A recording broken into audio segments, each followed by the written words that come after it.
students. Today we started chapter 2, Peoples as Resources from Economics. Okay. So inside this chapter we have to learn what is mean by peoples as resources, human resources differ from other resources, role of education in human capital formation, role of health in human capital formation, economic activities of men and women's, unemployment and its harm effect, women's employment problem, and Sarv Shiksha Abhiyan. Okay, so let's start with first topic. What is mean by peoples as a resources? How we can say that the peoples are work as a resources? So in this chapter, peoples as a resources is an effort to explain population as an assets of the economy rather than the liability. Okay, because populations become human capital when there is an investment made in the form of the education, training and medical care. Okay, so peoples as a resources is a way of the country working populations in term of their skill and ability.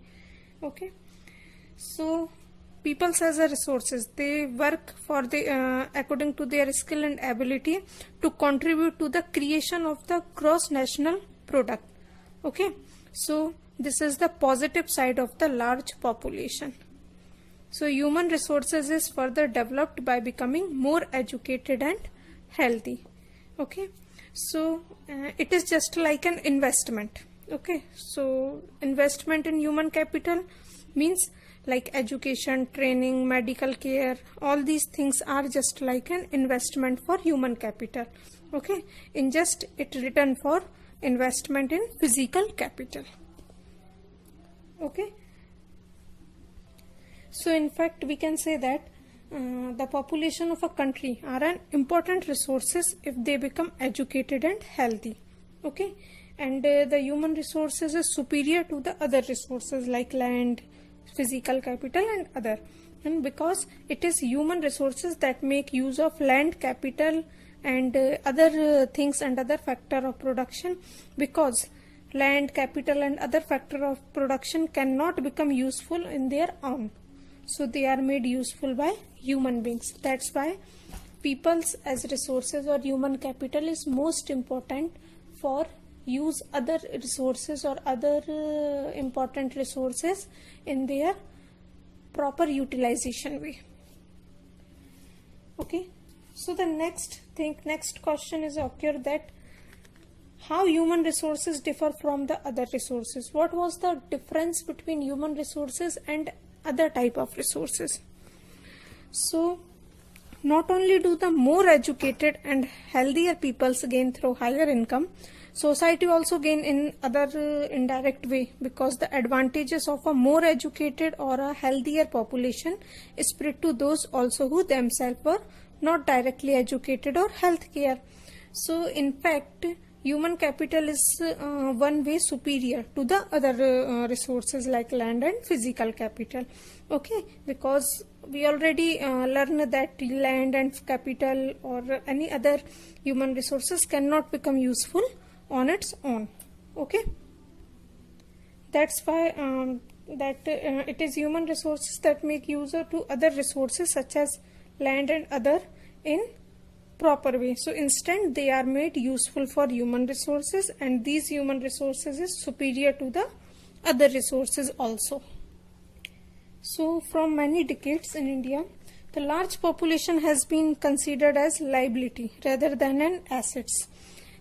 All this turn because the productive assets of investment in human capital like spending on resources on education, health, training, industrial and agriculture work, use of modern technology, all these things and useful scientific resources, all these things is just like a burden for the economy.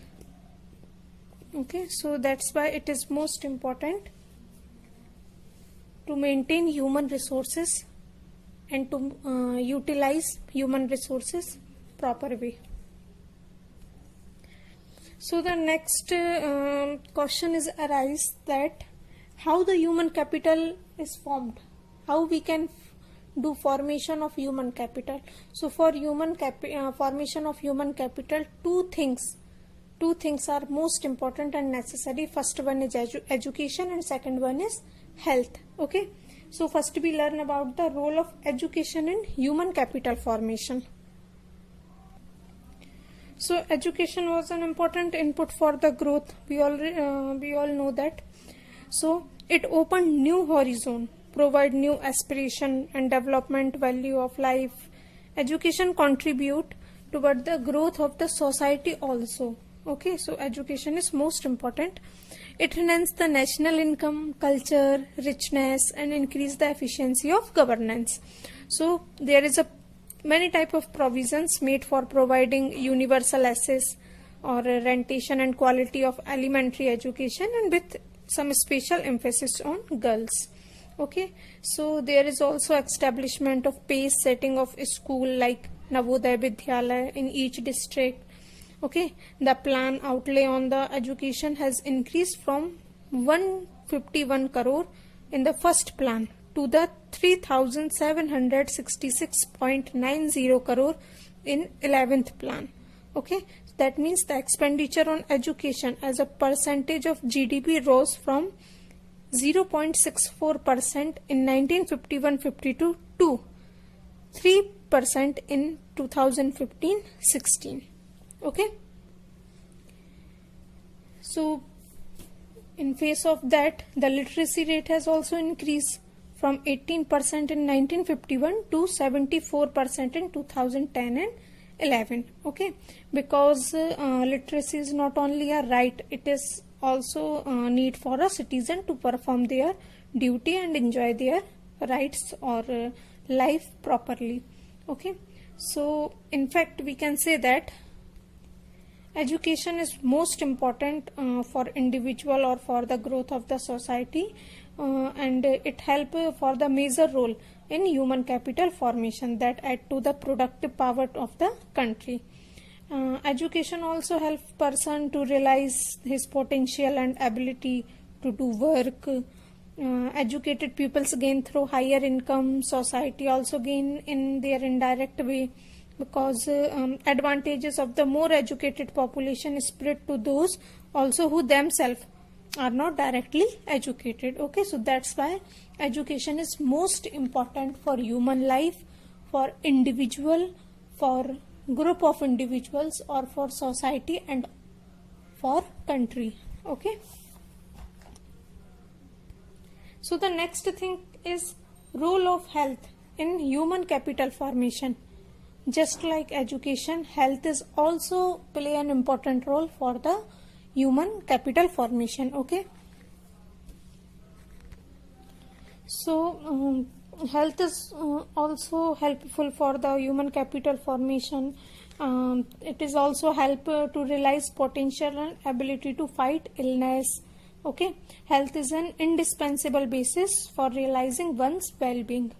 So henceforth improvement in the health status of the population has been a priority of the country. Okay, so aim to improving the accessibility of health care, family welfare and nutrition service with a special focus on the underprivileged segment of the population. So over the last 5 decades, India has built a vast health infrastructure.